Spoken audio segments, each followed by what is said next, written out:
Mom, that's cute. But you're not really serious, are you? My daughter Sarah said it with a little laugh, passing the salad bowl across the table. Mark chuckled too, that low, polite laugh men use when they don't want to sound cruel, just amused. Even Noah and Emma glanced at each other, smirking, like I had told some silly joke. All I had said was, I'm thinking of buying my own little place, and maybe starting a small quilting business. They laughed. My own family. At 69 years old, I sat there, holding my fork in midair, and felt myself shrink like an old sweater in hot water. It was a Sunday dinner at Sarah's house. You know the kind, roast chicken on the table, football murmuring from the living room, kids' shoes kicked under chairs. I had spent the afternoon helping peel potatoes, setting the table just so. I had been rehearsing that sentence in my head all day, I'm thinking of buying my own little place.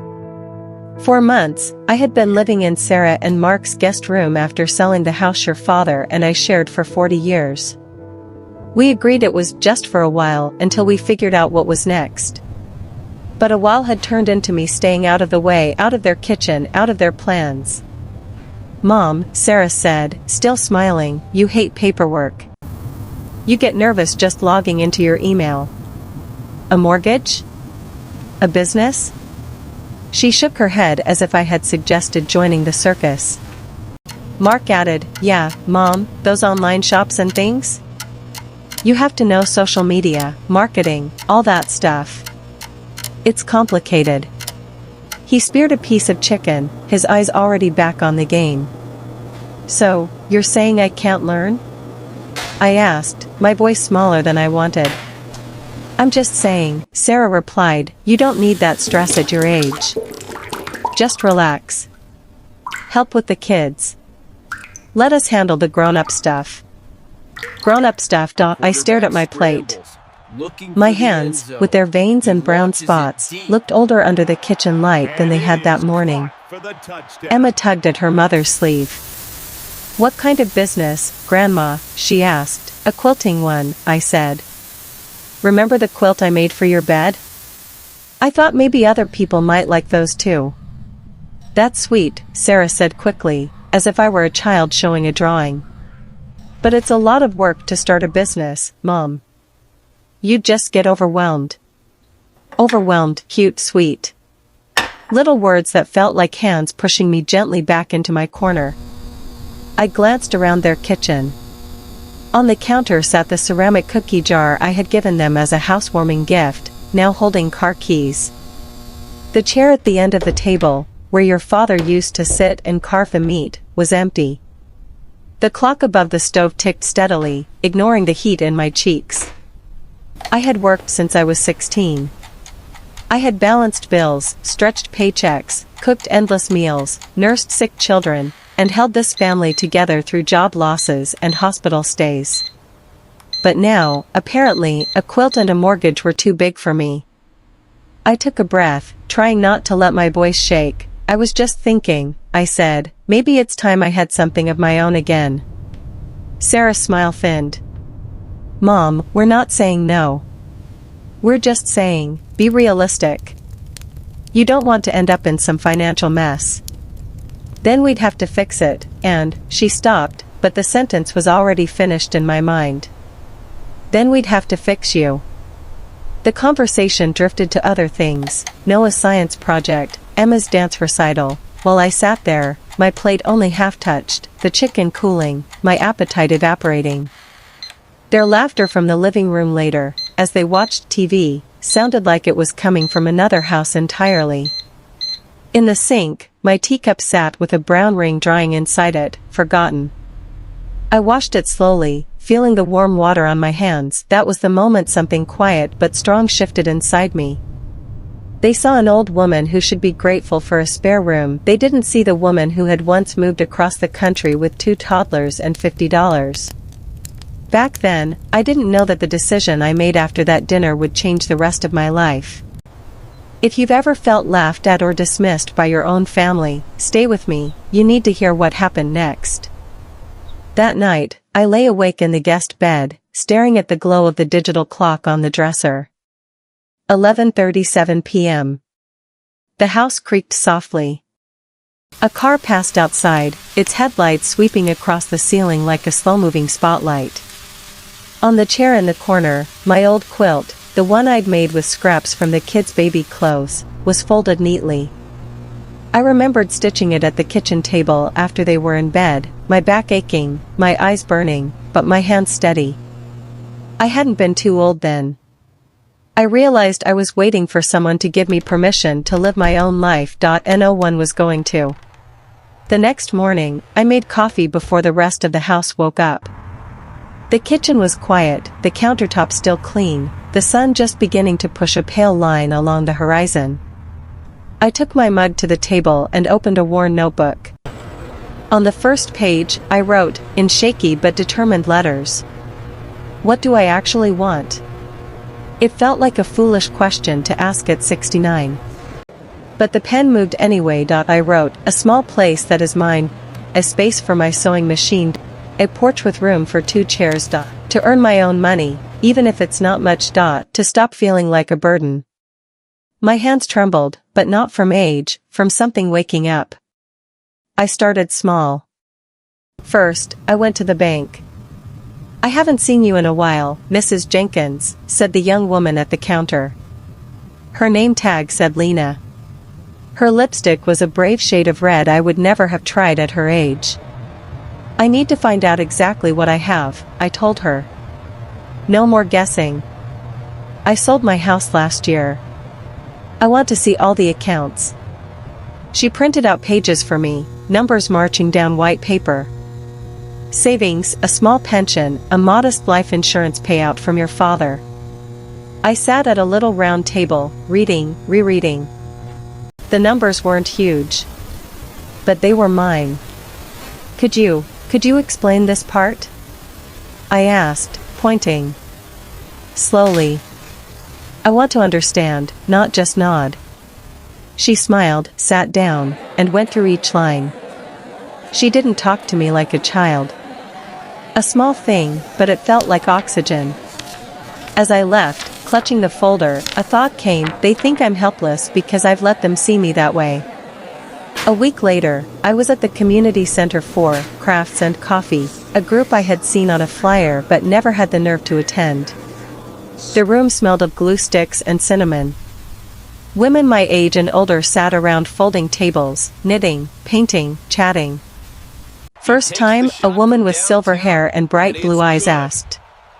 Her name was Elaine. "Yes," I said. "I make quilts. I'm thinking of, maybe, selling some?" "Good," she replied without hesitation. "We have a craft fair in 3 months. You'll sign up. No backing out." I laughed, but she wasn't joking. She slid the sign-up sheet toward me, and before I could overthink it, I wrote my name down. I thought that was the end of it. I was wrong. That night, after dinner at Sarah's, I mentioned the craft fair. "I'm going to have a table," I said, trying to keep my voice light. "They said I can sell quilts and table runners. Maybe some pot holders." Mark didn't even look up from his phone. "You have to pay for the table, right?" "Be careful, Mom. Those things are usually more of a hobby than a business. People just go to look." Sarah sighed. "I just don't want you to be disappointed. Or scammed. Or exhausted. You'll be on your feet all day." "I'll manage," I said. Noah, without malice, added, "Grandma, you'll probably forget people's change." They all laughed. I didn't. Later, alone in my room, I opened the folder from the bank and the little notebook. I worked it out, line by line, cost of table. Fabric I already had. Time it would take to finish 3 quilts, 6 runners, 12 pot holders. The numbers were simple. What mattered wasn't profit. It was proof. Proof to myself that I was still capable of beginning something. Over the next weeks, my days changed. Mornings, I still helped with the kids, made lunches, folded laundry. But afternoons, I claimed. I set up my sewing machine near the guest room window. Sunlight fell over the fabric in squares of gold. The hum of the machine replaced the background noise of the TV. I chose colors the way I chose words in an argument, carefully, with intention. Blues for calm, yellows for hope, reds just enough to remind me I still had fire. Every few days, Elaine called, "How many quilts done?" "2, I would answer. "Working on the 3rd. "Good." No backing out. One morning, while I was ironing a border, Michael called from out of state. We didn't talk as often as I wanted, but I heard about him through Sarah. "Mom," he said, after the small talk, "Sarah told me about your business idea." I heard the quotation marks around the words. "She did?" He chuckled. "Don't let those craft fair people talk you into some pyramid thing. Just promise me you won't sign anything without Sarah or me looking at it." I closed my eyes, felt the iron warm in my hand. "Michael," I said slowly, "I appreciate your concern. But I'm not joining a cult. I'm renting a folding table and selling quilts I made with my own hands." He was quiet for a moment, surprised by the firmness in my voice. "I just don't want you taken advantage of," he said. "You know how you can be. How I can be. Soft. Trusting, too easy to dismiss. Your father and I raised 2 kids, survived a recession, and paid off a mortgage," I replied. "I can handle a craft fair." At the time, I didn't realize that standing up in that one small conversation would make it easier to stand up in bigger ones. The weeks rolled by. The quilts piled up, each one a private act of defiance. At night, my back ached, but it was a good ache, the kind that reminded you your body had done something real. Sometimes, the old doubts whispered, "You're too old. This is silly. They're right." When that happened, I would unfold one of the finished quilts on the bed, smoothing my hand over the seams. The stitches were straight. The corners lined up. The work was good. One evening, Emma knocked on my door. "Can I come in, Grandma?" "Of course." She stepped in, eyes wide at the colorful stacks. "Whoa. You made all these?" "Yes," I said. "These are for the fair." She picked up a small pot holder with lemons on it. "This one feels happy," she said. Something in my chest loosened. "It does, doesn't it?" She sat on the floor, watching me sew. "Mom says you might get tired," she said softly. I paused. "What do you think?" Emma shrugged. "You get tired sometimes. But you still beat me at cards." She smiled. "I think you can do it." There it was. The first vote of confidence from my own family, and it came from a 6-year-old. 3 days before the fair, Sarah came into my room while I was sorting price tags. "Mom," she began, arms folded, "are you sure about this?" "It's a lot. Driving there, setting up, talking to strangers."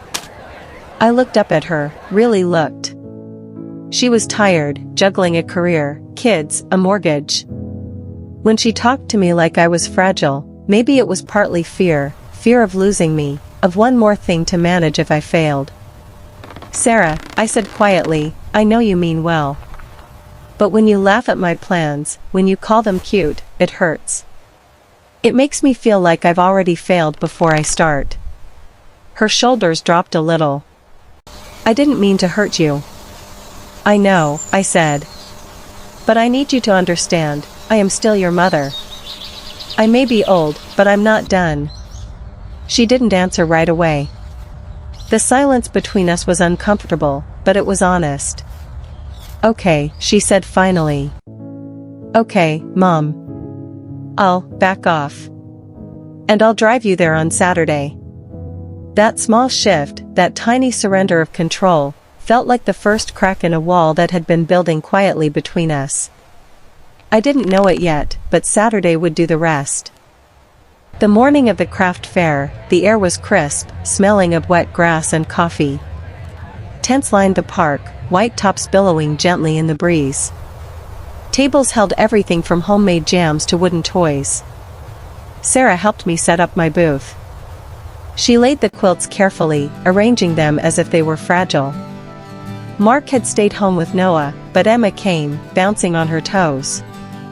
"Put the lemon one in the front," she insisted. "It's the happiest." I pinned a simple sign to the table, "Handmade Quilts by Lydia." The letters wobbled a bit, but they were mine.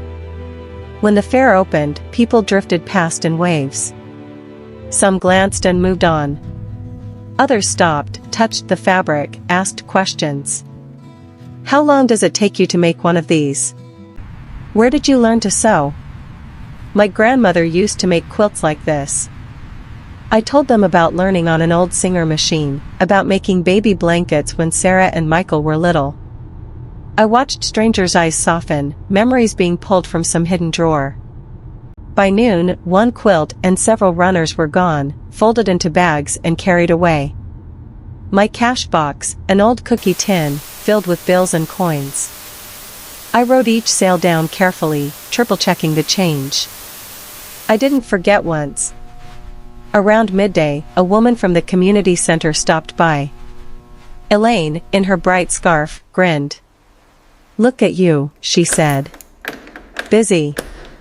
I laughed, feeling a lightness I hadn't in years. "I almost sold out of pot holders," I told her. "I hope your family can see this," she said, her voice warm. I glanced to the side. Sarah was standing a few feet away, holding Emma's hand, watching me. Not hovering. Not correcting. Just watching. Later in the afternoon, as the crowd thinned, Sarah came to the table. "So," she said, looking at the nearly empty racks, "this is more than I expected." "You and your brother thought I'd get scammed," I said gently. She winced. "We did." "And?" She looked me in the eye. "We were wrong, Mom." Her voice wavered slightly. I was wrong. Those words, simple as they were, felt larger than any sale I had made that day. Emma tugged my sleeve. "Grandma, can we get ice cream to celebrate your shop?" she asked. "My shop," I repeated quietly. I let the phrase settle in my bones. On the drive home, the cookie tin sat on my lap, heavier than it looked. It wasn't just money. It was proof. Proof that my family's doubts did not define my abilities. A week later, I did something even bigger. I bought a small condo. It wasn't fancy. A modest unit in a building for seniors, with an elevator that groaned a little and a hallway that smelled faintly of soup and floor cleaner. But when I turned the key and stepped inside, the emptiness felt like possibility. There was space for my sewing machine by the window. A tiny balcony where 2 chairs could fit if I pushed them close. A kitchen just big enough for one person who knew exactly where everything was. When Sarah and Michael heard, there were more conversations. "Are you sure you can afford this? What if something happens? You could always move back in with us." This time, I met each question with calm answers. I showed them the numbers. The bank statements. The budget I had worked out with Lena's help. I didn't rush into this, I told them. I've thought it through. This is what I want. They looked at each other, at the papers, at me. There was worry in their eyes, yes, but also something new, respect. On moving day, they both came to help. Noah carried pillows. Emma arranged my mugs in the cabinet. Sarah hung the quilt with the lemon pot holders matching colors over my couch. "You did this, Mom," she said, stepping back to look around. "Without us." "I did," I replied. "But I still want you in my life. I just don't want my life to belong to you." She nodded slowly, understanding. That first night in my new place, I sat at the small kitchen table with a cup of tea. Outside, the city hummed softly, but inside, it was quiet. Not the heavy quiet of being a guest in someone else's space. The gentle quiet of being at home. I thought back to that Sunday dinner, to the laughter that had stung like a slap. I realized something important: my family's doubts had not been a verdict. Just a reflection of their own fears and blind spots. Proving them wrong hadn't meant winning some competition or rubbing their faces in my success. It had meant proving to myself that I could still choose, still learn, still begin again. Now, when my children laughed in my presence, it was different. Not at me. With me. Sometimes Emma would say, "Grandma, when I grow up, I want a little place of my own too." And I would smile, knowing she had seen an old woman start over and claim her dignity. It is never too late to stop living as someone else's burden and start living as the author of your own days. If this story touched your heart, you can like this video, leave a comment, or share it with someone who might need to hear it. If you've ever felt treated like a burden or been laughed at for dreaming at your age, my next story may speak to you even more. And if you'd like more stories like this, you're always welcome to subscribe to this channel, Lydia's True Stories.